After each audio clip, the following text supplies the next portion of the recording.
ശ്രീ വസീഫ്, നേരത്തെ ഈ ഇടതുപക്ഷ സംഘടനകളെക്കുറിച്ച് ശ്യാംരാജ് നടത്തിയ പരാമർശങ്ങൾക്ക് താങ്കൾക്ക് മറുപടി പറയാം. അതോടൊപ്പം തന്നെ മുഖ്യമന്ത്രി അദ്ദേഹത്തിന്റെ ഫേസ്ബുക്ക് പോസ്റ്റിൽ കുറിച്ചിരിക്കുന്നത് രാജ്യത്ത് ഭിന്ന സ്വരങ്ങളെയും വൈവിധ്യമാർന്ന സർഗാവിഷ്കാരങ്ങളെയും അടിച്ചമർത്തുന്ന സംഘപരിവാർ ഭരണകൂടത്തിന്റെ ഏകാധിപത്യ വാഴ്ചയുടെ നേർക്കാഴ്ചയാണ് ചലച്ചിത്രമേളയിൽ ഉണ്ടായിരിക്കുന്ന സെൻസർഷിപ്പ് എന്നാണ്.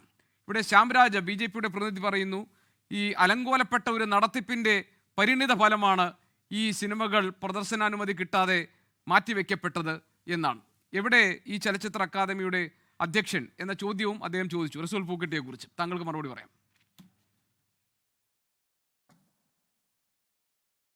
ഇവിടെ എന്തെങ്കിലും കാരണം കണ്ടെത്തി അല്ലെങ്കിൽ ആ കാരണം തേടിപ്പോകുന്ന ഒരു BJPയുടെ ഒരു ന്യായീകരണ സ്വഭാവമാണ് ഇപ്പോൾ ഇവിടെ കാണിക്കുന്നത്.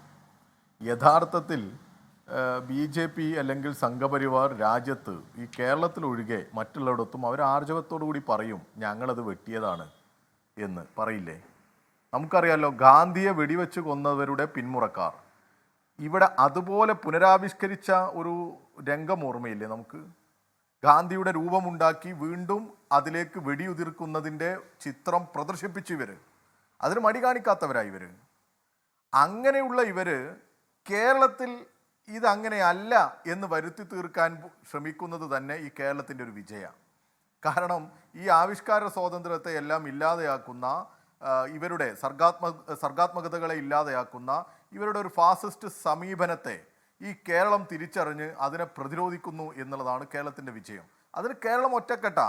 ഇവരുടെ ഇങ്ങനെയുള്ള എല്ലാ ശ്രമങ്ങളെയും നമ്മൾ അതിജീവിക്കുക. ഇപ്പം ഇദ്ദേഹം പറയുന്നത് കേട്ടാൽ, ഇതിനു മുമ്പ് മേഴ്സൽ സിനിമ നമുക്ക് ഓർമ്മയില്ലേ? വിജയുടെ സിനിമ GSTയുമായി ബന്ധപ്പെട്ട കാര്യങ്ങൾ അതിലുണ്ട് എന്നായിരുന്നു പറഞ്ഞത്. വലിയ പ്രയാസമായിരുന്നില്ലേ?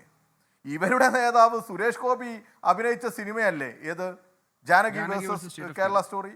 എന്തിനാ വെട്ടിയത്? ജാനകി എന്നുള്ള പേരിനോട് എന്തിനാ ഇവർക്ക് ജാനകി എന്നുള്ള പേരിനോട് ഇവർക്ക് പ്രശ്നമുണ്ടായത്?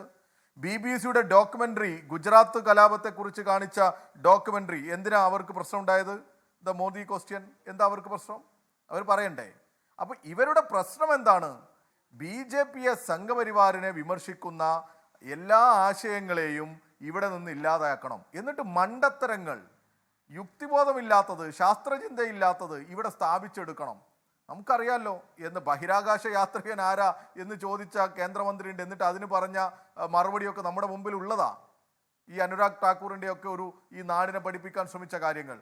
അങ്ങനെ ഈ നമ്മുടെ രാജ്യത്ത്, നമ്മുടെ നാട്ടിൽ എങ്ങനെയൊക്കെ ഇവർക്കെതിരെ വരുന്ന പ്രചരണങ്ങളെ ഏതൊക്കെ തരത്തിൽ പ്രതിരോധിക്കാം എന്നുള്ള ആലോചനയാണ് ഇവർ നടത്തുന്നത്.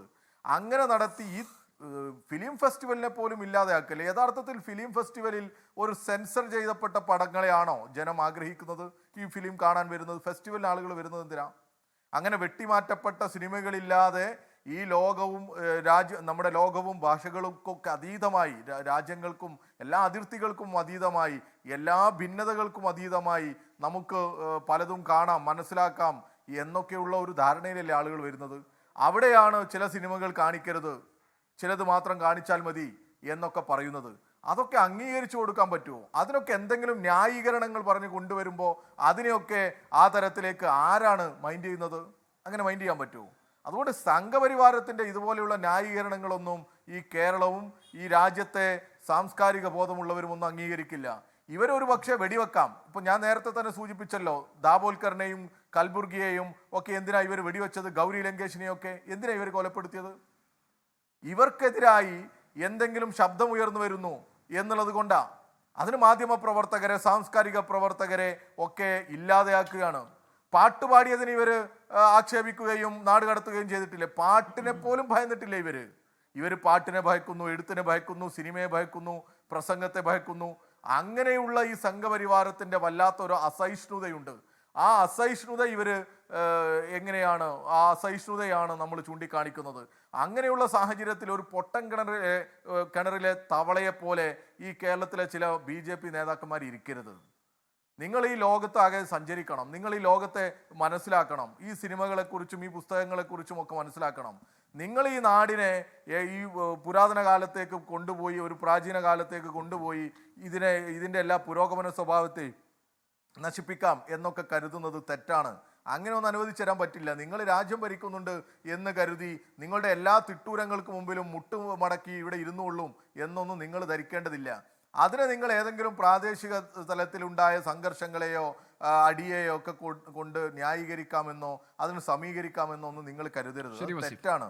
നിങ്ങൾ ആർജവത്തോടു കൂടി നിങ്ങളെപ്പോലെയുള്ള ആളുകൾ പറയണം, ഇവിടെ ഈ സെൻസർ ബോർഡിന്റെ തീരുമാനം തെറ്റാണ് എന്ന് നിങ്ങൾക്ക് പറയാൻ സാധിക്കണ്ടേ? നിങ്ങൾ സിനിമ കാണുന്ന ആളുകളാണെങ്കിൽ നിങ്ങൾ ഈ നാടിനോട് പറയണ്ടേ എന്തിനാണ് ഞങ്ങൾ ആ സിനിമ വെട്ടിയത് എന്ന്? അതിനെന്തെങ്കിലും മുട്ടാപ്പോക്ക് നയവും ന്യായീകരണവും കൊണ്ട് വരികയാണോ നിങ്ങൾ ചെയ്യേണ്ടത്? ഇത് ഗൗരവമായ പ്രശ്നമാണ്. ലോക രാഷ്ട്രങ്ങളിൽ നിന്ന് ആളുകൾ പങ്കെടുക്കുന്ന, ലോകത്തിന്റെ മുമ്പിൽ കേരളം അഭിമാനത്തോടു കൂടി നിൽക്കുന്ന, ഈ അഭിമാനത്തോടു കൂടി അവതരിപ്പിക്കുന്ന ഈ ചലച്ചിത്ര ഫെസ്റ്റിവൽ, അതിനെയാണോ നിങ്ങൾ ഭയക്കുന്നത്? അല്ലെ അതിനകത്ത് വരുന്ന ഏതെങ്കിലും രാഷ്ട്രീയത്തെയാണോ നിങ്ങൾ ഭയക്കുന്നത്? അതാ നിങ്ങൾ പറയേണ്ടത്. ലോകത്തെവിടെയായാലും ഏത് സമയത്തും 24 വാർത്തകളും ഓഗ്മെന്റഡ് റിയാലിറ്റി പാക്കേജുകളും എക്സ്പ്ലെയിനറുകളും വിശദമായി കാണാൻ ഞങ്ങളുടെ യൂട്യൂബ് ചാനൽ നിങ്ങൾക്ക് സബ്സ്ക്രൈബ് ചെയ്യാം.